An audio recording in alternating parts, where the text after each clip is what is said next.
So car కొంటున్నారా? యాక్చువల్‌గా present petrol ధరలు కంటిన్యూగా పెరుగుతున్నాయి. సో ముడి చమురు ధర పెరగడంతో పెట్రోల్ ధరలు కూడా కంటిన్యూగా పెరుగుతూ వస్తున్నాయి. సో ఇలాంటి టైంలో మనకు అంటే ఒక డబ్బుల్ని మిగిలిచ్చి ఏ విధంగా ప్రయాణం చేయాలి? అంటే తక్కువలో మనకు ఖర్చయ్యే విధంగా ఏ కారు కొంటే బెటరు అనేది ఒకసారి చూస్తే మనకు సీఎన్‌జీ కార్లు గానీ, హైబ్రిడ్ కార్లు గానీ, ఎలక్ట్రిక్ కార్లు గానీ.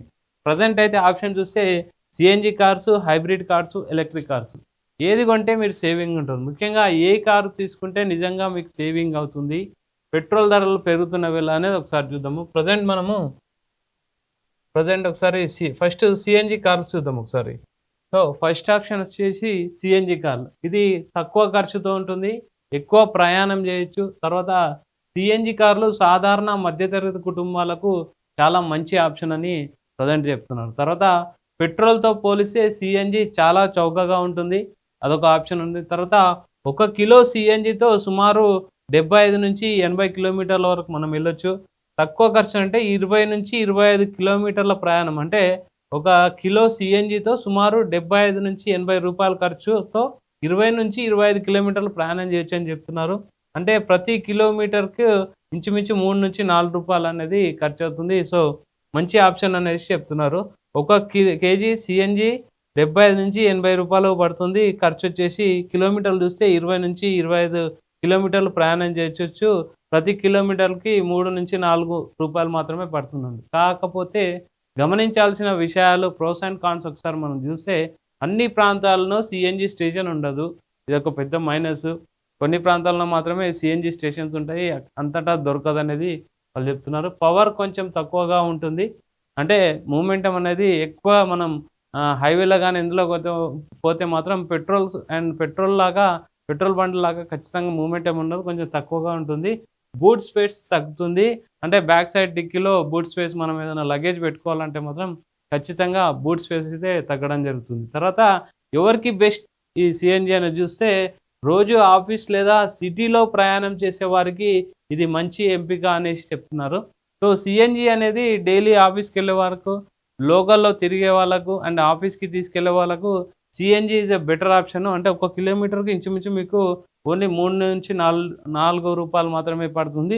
సీఎన్‌జీకి పర్ కేజీ వచ్చేసి 75-80 వరకు ఉంటుంది. కాకపోతే మైనస్ ఏంటంటే మనకిప్పుడు సీఎన్‌జీ స్టేషన్స్ ఎక్కువగా దొరకదు. కాకపోతే ఇలాంటి పెట్రోల్ దొరకట్లేదు. పెట్రోల్ పెరుగుతున్న సమయంలో మాత్రం సీఎన్‌జీ అనేది బెటర్ ఆప్షన్ అనేసి చెప్పడం జరుగుతుంది.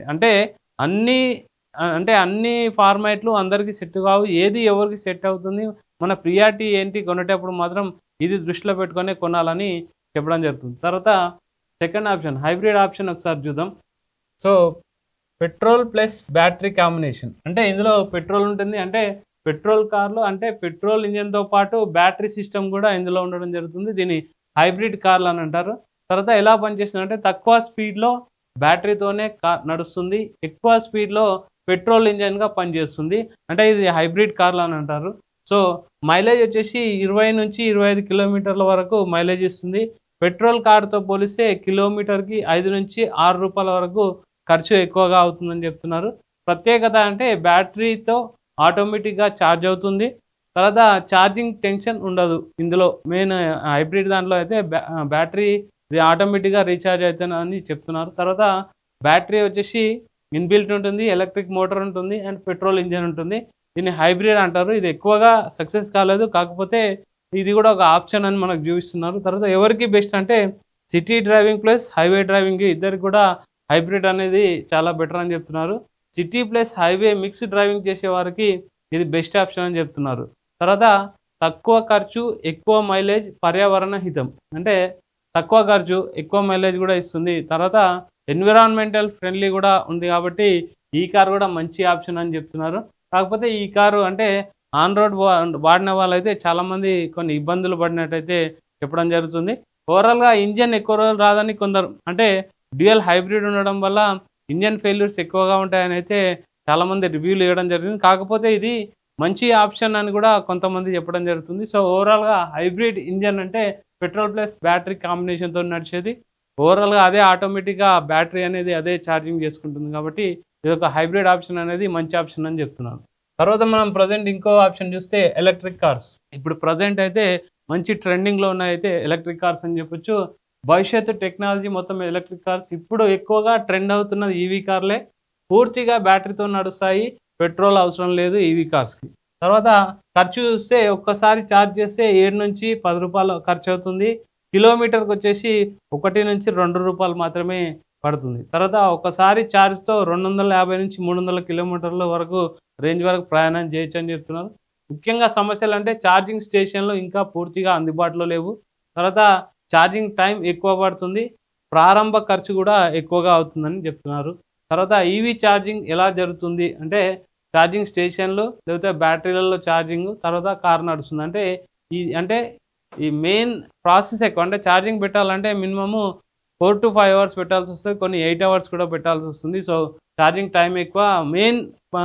మెయిన్ అడ్వాంటేజ్ అంటే శబ్దం ఉండదు, కాలుష్యం లేదు, నిర్వహణ ఖర్చు కూడా తక్కువ. అంటే మెయింటెనెన్స్ ఖర్చు కూడా చాలా తక్కువగా ఉంటుంది.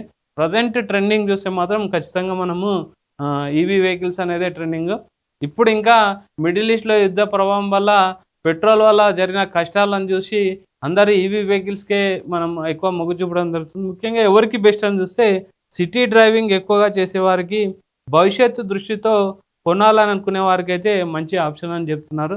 తర్వాత ఎందుకు ఈవీ బెస్ట్ అంటే తక్కువ రన్నింగ్ ఖర్చు, మెయింటెనెన్స్ తక్కువ, పర్యావరణ హితం, ఎన్విరాన్మెంటల్ ఫ్రెండ్లీ, మెయింటెనెన్స్ కూడా తక్కువ, భవిష్యత్తుకు మంచి పెట్టుబడి. అంటే ఓన్లీ ఛార్జింగ్ పెట్టుకోవడం కానీ మళ్ళీ మీరైతే పెట్రోల్ పోవాల్సిన ఖర్చు ఉండదు కాబట్టి చెప్తున్నారు. తర్వాత ఈవీ కార్లు కూడా సేవింగ్ కూడా, సేఫ్ కూడా, భవిష్యత్తు కూడా అనేసి ఇదొక మంచి ఆప్షన్, బెటర్ ఆప్షన్ అనేసి చెప్పడం జరుగుతుంది. ఇందులో కూడా కొన్ని కాన్స్ ఉన్నాయి. అంటే ముఖ్యంగా చెప్పాలంటే ఈవీ బ్యాటరీలో ఎక్కువగా ఛార్జింగ్ పెట్టడం వల్ల పేలుతున్నాయని కొన్ని రివ్యూస్ అయితే చెప్తున్నారు. కొందరైతే మ్యాక్సిమం ఒక మంచి బ్రాండెడ్ ఆప్షన్కి వెళ్తే మాత్రం మీకు ఈవీ కార్స్ అనేది బెస్ట్ ఆప్షన్ అని చెప్తున్నారు. ప్రజెంట్ ఈవీ కార్స్ ఒకవేళ ఏదైనా రిపేర్ వస్తే మాత్రం మనం అంటే దాన్ని రిపేర్ చేయించడానికి చాలా టైం పడుతుందని అదొకటి చెప్తున్నారు. కాకపోతే ప్రజెంట్ ట్రెండ్ మాత్రం ఈవీ వెహికల్స్ ట్రెండే అని చెప్తున్నారు. సో ఓవరాల్గా మనకి ఇంకా చివరికి మనకి ఏది బెస్ట్ అనేది ఒకటి ఆలోచిస్తే మీకు రోజువారీ ప్రయాణం ఎక్కువగా అయితే సిఎన్జి తీసుకోమని చెప్తున్నారు. తర్వాత and mixed driving city plus highway అయితే హైబ్రిడ్ బెస్ట్ అని చెప్తున్నారు. తర్వాత ఫీచర్ టెక్నాలజీ తక్కువ రన్నింగ్ ఖర్చు కావాలంటే ఈవీ బెటర్ అని చెప్తున్నారు. సో చివరిగా అంటే కారు ఎంపిక మీ అవసరాలు, ప్రయాణం, బడ్జెట్ మీద ఆధారపడి ఉంటుంది అనేసి. అంటే ఒక్కొక్కరి ప్రియారిటీ ఒక్కొక్కటి ఉంటుంది. ఒకరు డైలీ ఆఫీస్కి వెళ్ళడం దాని ద్వారా తీసుకోవడం ఉంటుంది, ఒకరేమో లాంగ్ జర్నీస్ చేస్తారు దాన్ని బేస్ బట్టి తీసుకుంటారు, కొందరేమో ఓన్లీ దగ్గర అంటే సిటీలో అండ్ ఒక 100-200 కిలోమీటర్స్ డైలీ ప్రయాణం చేసే వాళ్ళు ఉంటారు. అలాంటి వాళ్ళు మొత్తం ఓవరాల్గా మీ ఆప్షన్ ఏంది, మీ అవసరం ఏంది దాన్ని బట్టి తీసుకోవాలి. ముఖ్యంగా తక్కువ ఖర్చు, ఎక్కువ సేవింగ్స్, పర్యావరణ హితము, దీర్ఘకాల లాభం, సరైన నిర్ణయం అండ్ నిజమైన సేవింగ్. ఇవంటే ఒక సైకిల్ అంటే మీరు కార్ తీసుకోవాలంటే ఇవన్నీ దృష్టిలో పెట్టి తీసుకోవాలని చెప్తున్నారు. ఇప్పటి పరిస్థితుల్లో ఒకే ఒక కారు అందరికీ సరిపోదు. మీ వినియోగం ఎలా ఉందో అర్థం చేసుకొని దాన్ని బట్టి మీరు తీసుకోవాలనేదే ప్రజెంట్ అంటే ఒక ఆర్టికల్ చెప్పడం ఏంటంటే టైమ్స్ నౌ ఆర్టికల్ ఎక్స్ప్లెనేషన్ ఇది మొత్తం. ఓవరాల్గా కారు కొనాలంటే మీరు ఖచ్చితంగా మీ ప్రియారిటీని బట్టి తీసుకోండి. 3 ఆప్షన్లు ఉన్నాయి మనకు, సిఎన్జి కానీ, ఎలక్ట్రికల్ కానీ, హైబ్రిడ్ కానీ. తర్వాత ఎలక్ట్రిక్ వెహికల్సే ప్రజెంట్ ట్రెండ్ ఉంది. సిఎన్జి వెహికల్స్ గురించి కూడా మనం ఎక్స్ప్లెయిన్ చేసినాం. అండ్ తర్వాత హైబ్రిడ్ వెహికల్స్ కొంచెం అయితే రివ్యూస్ అయితే కరెక్ట్గా లేవు, కాకపోతే అది కూడా మంచి ఆప్షన్ అని అయితే చాలామంది చెప్తుండడం జరిగింది. ఓవరాల్ కార్ అనేది ఎవరి ప్రియారిటీని బట్టి వాళ్ళు ఉపయోగించే విధానాన్ని బట్టి సెలెక్ట్ చేసుకోవాలనేసి ఇక్కడ టైమ్స్ నౌ ఆర్టికల్ ఒకటి ఎక్స్ప్లెయిన్ చేస్తుంది.